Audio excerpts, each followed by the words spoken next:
सुसमाचार इसका 8वां अध्याय इसकी 5वीं आयत से हम लोग पढ़ना शुरू करेंगे।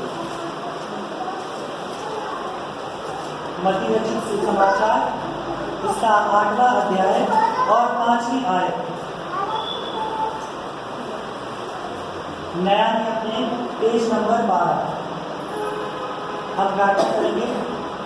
दयालु पिता परमेश्वर, हम प्रार्थना करते प्रभु आज के वचन के लिए प्रभु जी, आज के वचन में हमें आदेश दे प्रभु, आज्ञा दे इस वचन को पढ़ने सीखने समझने के लिए ज्ञान बुद्धि देना प्यार प्रभु, इस वचन की गहराई तक पहुँचने के लिए प्यारे यीशु वचन को और इन सारी बातों को सारे लोगों की तरह आशीष मांगते हुए यीशु मसीह के नाम से मांगते आमीन।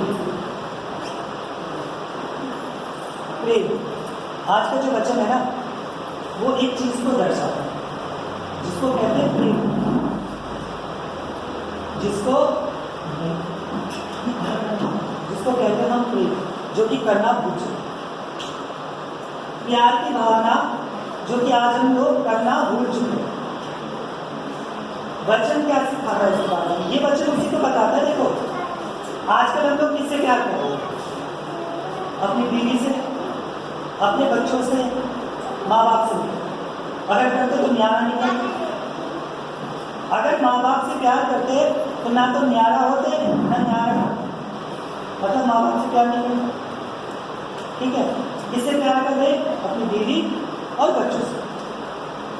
परमेश्वर क्या कहता है? अपने पड़ोसी से भी प्यार कर, हम उससे भी नहीं कर रहे। लेकिन आज हम एक कहानी पढ़ेंगे जो कि प्यार का असली मतलब हमें वो सिखा रही। ये एक सूबेदार है। सूबेदार समझते हो? उस समय का जो सेनापति होते थे, सेना के लोग उनके वो ऊपर होता था सूबेदार। मतलब आज जैसे सुपरवाइजर का हो या पुलिस में दरोगा, ठीक है, इस तरीके का वो ऊपर था, सैनिकों के ऊपर, सिपाहियों के ऊपर। उसकी कहानी और उसके प्रेम की भावना जो उसके मन में थी, उसको पढ़ेंगे और उससे सीखेंगे कैसा प्रेम है जो आज हम नहीं कर पाते। 5वीं आयत से, जब वह कफरनहूम में आया तो एक सूबेदार ने उसके पास आकर उससे विनती की, हे प्रभु, मेरा सेवक घर में लकवे के रोग से बहुत दुखी पड़ा। इसने उससे कहा, मैं आकर उसे चंगा करूं? सूबेदार ने उत्तर दिया, हे प्रभु, मैं इस योग्य नहीं कि तू मेरी छत तले आए, परंतु केवल मुख से कह दे तो मेरा सेवक चंगा हो जाए, क्योंकि मैं भी पराधीन हूँ, मनुष्य हूँ और सिपाही मेरे अधीन है। जब मैं एक से कहता हूँ जा तो वो जाता है, और दूसरे से कहता हूँ आ तो वह आता है, और जब अपने दास से कहता हूँ यह कर तो वह करता है।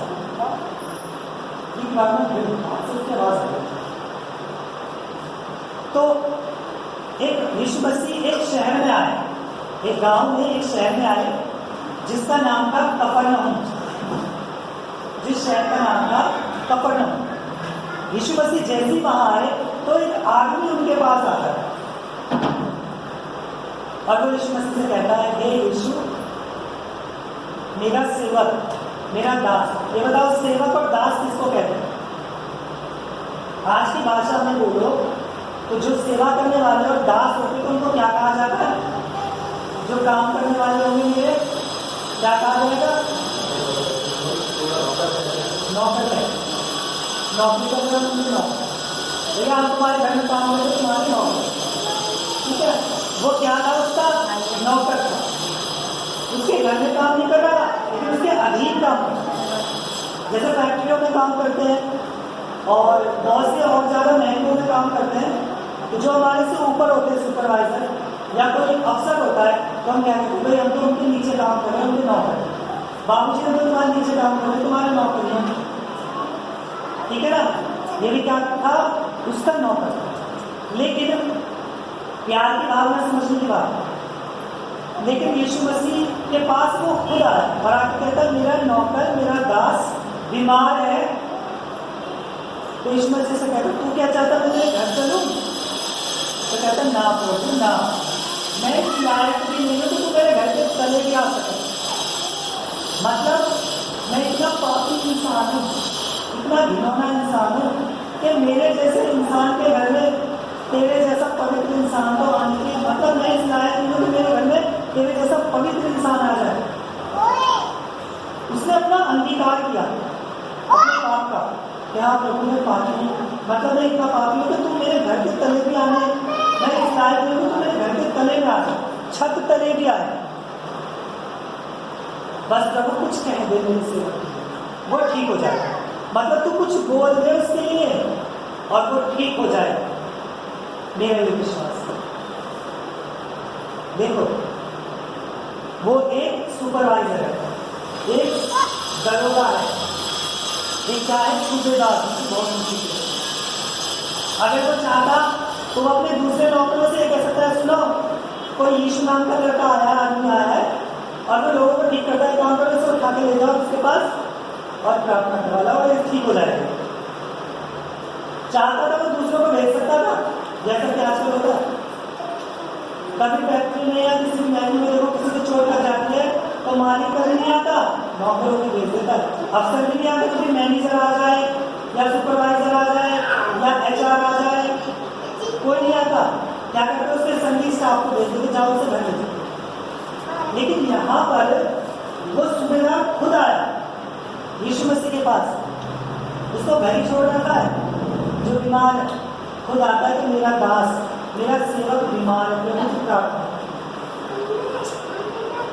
उसका प्रेम देखो, इसके लिए ना अपनी माँ के लिए, ना अपने बाप के लिए, ना अपनी बहन के लिए, ना अपने भैया के लिए, ना अपने परिवार वालों के लिए, इसके लिए एक सिपाही के लिए जो कि उसके अधीन उसका नौकर था, उसके लिए इतना प्रेम। समझ सकते हो? वो इंसान अपने नौकर के लिए प्रेम कर रहा है, लेकिन हम अपने सबों को भी प्रेम नहीं करते, अपने पड़ोसियों से भी प्रेम की भावना नहीं करते। कैसे हमारा जीवन चले? परमेश्वर क्या कहता है अपने पड़ोसी से भी प्रेम करते, लेकिन हम तो अपने सबों से प्रेम नहीं करते। क्या करेगा परमेश्वर? क्या सोचेगा हमारे लिए? हमें ये सीखने की जरूरत है इस कहानी से कि हमें अपने लोगों से प्रेम करना जरूरी है, चाहे वो मुझे सताता क्यों ना हो, चाहे वो मुझे सताता क्यों ना हो, मुझे उससे भी प्रेम रखना जरूरी है। यीशु मसीह ने आगे क्या कहा? 10 आयत यह सुनकर यीशु को अचंभा हुआ, जो इसके पीछे आ रहे थे। उसने उनसे कहा मैं तुमसे सच कहता हूँ कि मैंने इस्राएल में भी ऐसा विश्वास नहीं पाया, और मैं तुमसे सच कहता हूँ कि पूर्व और पश्चिम के लोग तो बहुत से लोग आकर अब्राहम और इसहाक और याकूब के साथ स्वर्ग में राज्य में बैठेंगे, परंतु राज्य की संतान बाहर अंधकार में डाल दी जाए, वहाँ रोना और दांत पीसना होगा। तब यीशु ने सूबेदार से कहा जा, जैसा तेरा विश्वास वैसे तेरे साथ सेवा के साथ, जैसा तेरा विश्वास वैसा ही तेरे लिए हो। और उसका सेवक उसी टाइम उसी घड़ी चंगा होगा। मतलब यीशु के कहने कैसा है, जैसा तेरा विश्वास वैसा तेरे लिए तेरे साथ।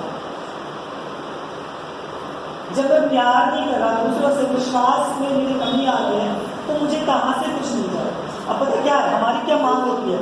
मेरा विश्वास कितना ये बहुत ज़्यादा, इतना सा मेरा विश्वास है, लेकिन हम क्या कहते हैं प्रभु मांग हमारी इतनी सा। अब देखो बड़े बूढ़ों की कहावत सुनिए ना कि उतने पैर पसारो जितनी चादर। लेकिन हम क्या कर रहे, चादर तो ओढ़ ने रुमाल ओढ़ रखा, लेकिन पैर सोच रहे कि 12 फीट के पलंग से भी बाहर निकल जा। पैर इतने लंबे सोच रहे हैं कि 12 फीट के पलंग से भी बाहर पहुंचे। हाँ पहुंच जाएंगे, मैं कहता हूँ पहुंच जाएंगे, लेकिन मेरा विश्वास तेरे पे का होना चाहिए। मेरा विश्वास तेरे पे का होना चाहिए। क्या प्रभु कुछ भी हो जा तेरे साथ में।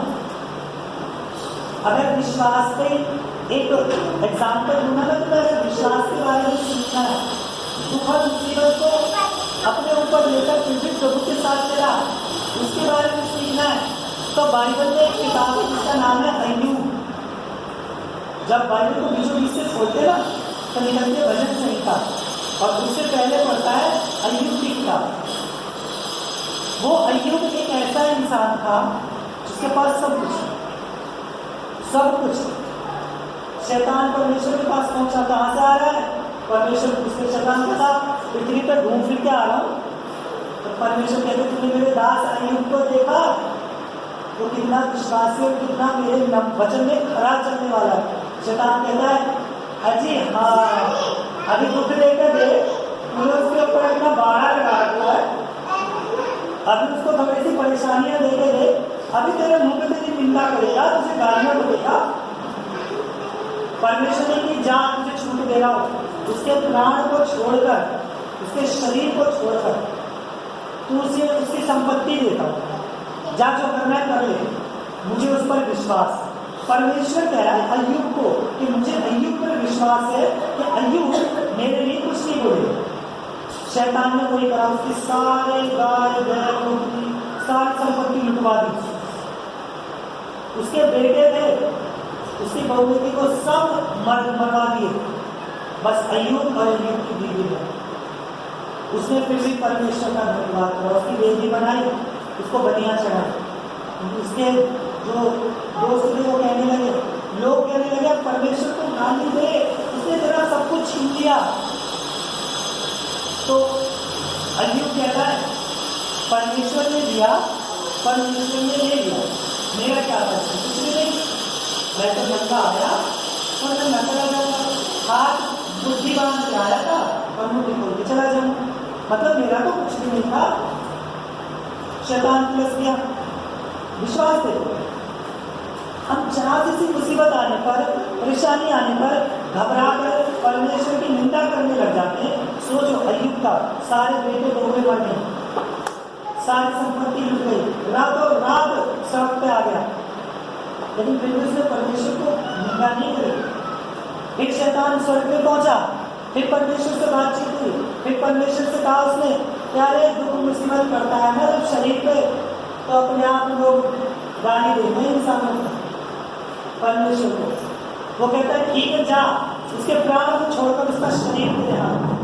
शैतान ने क्या करा, उसके सर से लेकर पैरों तक, तलुओं तक इतने बड़े बड़े फोड़े उसके शरीर में डाले।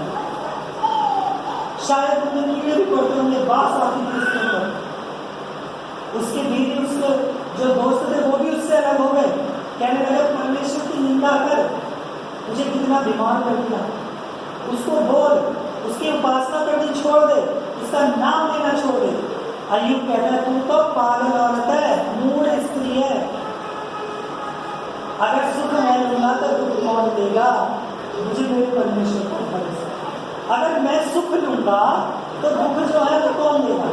वो तो मुझे लेना है, पर मुझे विश्वास है मेरा परमेश्वर मुझे इन दुखों से बाहर निकालेगा। शैतान हार गया, परमेश्वर ने उसको जितना उसका खोया था उसका 2 गुना कर दिया। विश्वास है, उसको प्रेम था परमेश्वर से, परमेश्वर को उससे, उसने लोगों से प्रेम रखा। दुनिया ने उसको भड़काया लेकिन वो माना नहीं। अपने प्रेम से परमेश्वर के, अपने मन में परमेश्वर के प्रेम बनाए रखा, अटूट वाला जो कभी टूट नहीं सकता।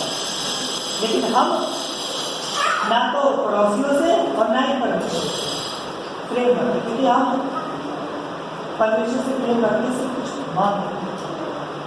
किसी व्यक्ति ने कहा है कि दुख में तो सब पुकारते लेकिन सुख में कोई पुकारना नहीं चाहिए।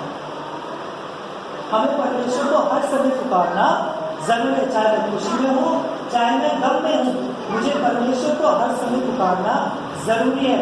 और अपने लोगों से प्रेम रखो। हम कहते हैं कि बहुत से लोग कहते हैं अपने दुश्मनों से मिलकर बदुआ दो, लेकिन कल रात हमने एक वचन पढ़ा था जिसमें लिखा हुआ था कि तू अपने दुश्मनों से प्रेम कर और अपने सताने वालों के लिए प्रार्थना कर। इसी मत्ती का अध्याय 5-6 में है वो मत्ती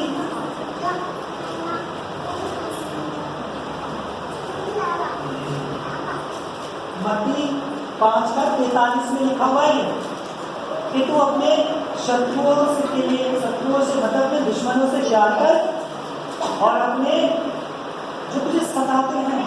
देखो एक दुश्मन तो ऐसा हो गया उसे बोल जाएंगे बातचीत की खत्म, उससे गुस्सा रहता मेरी दुश्मन ऐसे में बोलता था ठीक है बात।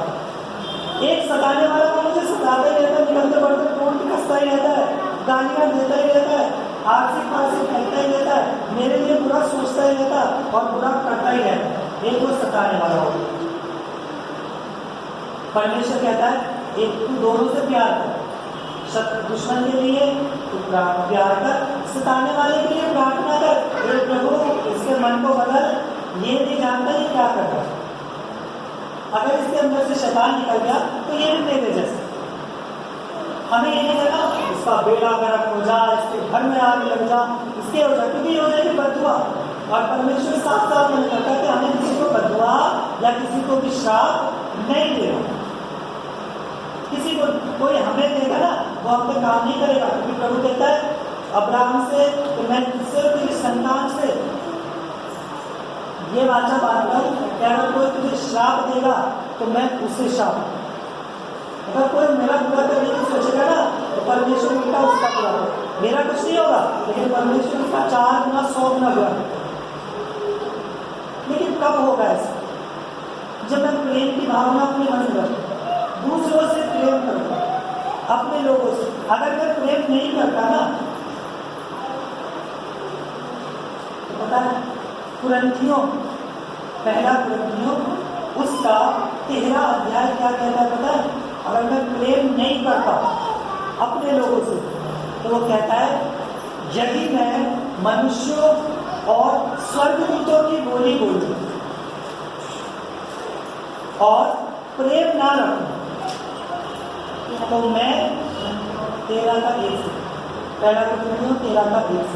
तो मैं खनखनाता हुआ पीतल और झनझनाती हुई झांझ।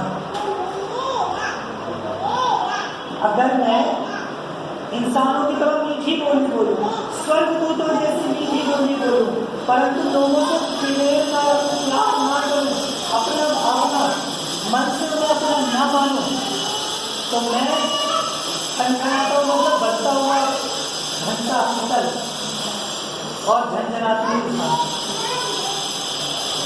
कभी पीतल जो है खनखनाता हुआ होता है, जैसे स्कूल में कहते हैं वो घंटा होता है खनखन, जब मतलब पड़ता है तो बजाते हुए एक तरीके से वो काम करने पे मतलब मैं फिर बेकार हूँ, मैं किसी काम का नहीं रहा अगर मैं प्रेम की भावना नहीं रखता तो मैं खनखनाता हुआ पीतल और झनझनाती हुई झांझ। इसलिए सबसे प्रेम की भावना प्यार करो हर एक से। अगर वो तुम्हारा बुरा भी सोच रहा है ना तो भी तुम्हें उससे प्यार करने की जरूरत है, क्योंकि जब जब हम लोगों से प्यार की भावना रखेंगे ना तब तक परमेश्वर मुझसे प्यार करेगा। और जब जब मैं प्यार की भावना नहीं रखूंगा ना तब तक परमेश्वर मुझसे प्यार की भावना नहीं रखेगा। एक उदाहरण यीशु मसीह ने एक कहानी सुनाई। एक व्यक्ति था जिसका 100 दिनार एक साहूकार, मतलब लोग साहूकार के 100 दिनार का कर्जदार। उस साहूकार ने उसको बुलाया और कहा तू मेरे 100 दिनार कब देगा? उसने कहा बाबूजी, उसने विनती करी गिड़गिड़ाया तो मैं नहीं दे सकता, मेरे बच्चे हैं, ये है वो है। उसने गिड़गिड़ाया रोया, साहूकार ने उसके 100 दिनार मांगे। जैसे वो साहूकार के बाहर निकलता है तुरंत उसका एक दास मिलता है जो उसके साथ काम कर रहा है। वो उससे कहता है कि तेरे ऊपर मेरे 10 दिनार मेरे 10 दिनार कर देगा। वो भी गिड़गिड़ाया, वो भी रोया, लेकिन उसने उसके 10 दिनार माफ नहीं करे। क्या करा, उसका इतनी बुरी तरह से उसके गलों को पकड़ा कि वो इंसान उस समय मर गया। अब ये बात घूमते फिरते साहूकार के पास पहुंची। साहूकार ने कहा जाओ उसको बुला के लाओ, जाओ उसको बुला के लाओ। उसने कहा जब मैंने तेरे 100 दिनार माफ करे थे तो तूने उसके 10 दिनार क्यों माफ करे? जब तू उससे प्यार की भावना नहीं रख सकता, उसके 10 दिनार माफ नहीं कर सकता, तो मैं तुझसे प्यार की भावना रखकर तेरे 100 दिनार क्यों माफ करूं? मैं भी नहीं करूंगा और उसको उसी टाइम जेल में डाल दूंगा। मतलब वो साहूकार जो था परमेश्वर यीशु मसीह, वो 100 दिनार वाला है, हम सब है, और वो 10 दिनार वाला वो है जो हमारे लिए गलत करता है या हमारे पड़ोस में है। जब हम उससे प्यार की भावना रखेंगे, जब हम उसके पापों को क्षमा करेंगे, गलतियों को, तब तक परमेश्वर हमसे प्रेम करेगा और हमारी गलतियों को माफ करेगा। जब हम उसकी गलतियों को माफ नहीं करेंगे, उससे प्यार नहीं करेंगे, तो परमेश्वर भी हमारी गलतियों को माफ नहीं करेगा और हमसे प्यार नहीं करेगा। इसलिए जरूरी है कि हम उसकी गलतियों को माफ करें ताकि परमेश्वर हमारी गलतियों को माफ करें। ठीक है, हम लोग प्रार्थना करेंगे। धन्यवाद होगा सर्वशक्तिमान दयालु प्रताप प्रभु यीशु मसीह, हमारे स्वर्ग और पृथ्वी के सृष्टिकर्ता, तेरा धन्यवाद करते प्यारे परमेश्वर प्रभु आज के सुंदर और पवित्र दिन के लिए। प्रभु आपने इसे पर आशीष करी, इसके लिए धन्यवाद प्रभु जी। मैं प्रार्थना करता हूँ प्यारे परमेश्वर, आज जैसे हमने वचन पढ़ा जिसमें हमने सीखा कि प्रेम करना कितना जरूरी है प्यारे परमेश्वर प्रभु। तूने हमसे प्रेम किया, इसीलिए तूने अपने इकलौते बेटे को हमारे बीच में प्रभु स्वर्ग से भेजा ताकि हम अपने पापों की, अपने गुनाहों की, अपने अपराधों की माफी पा सकें।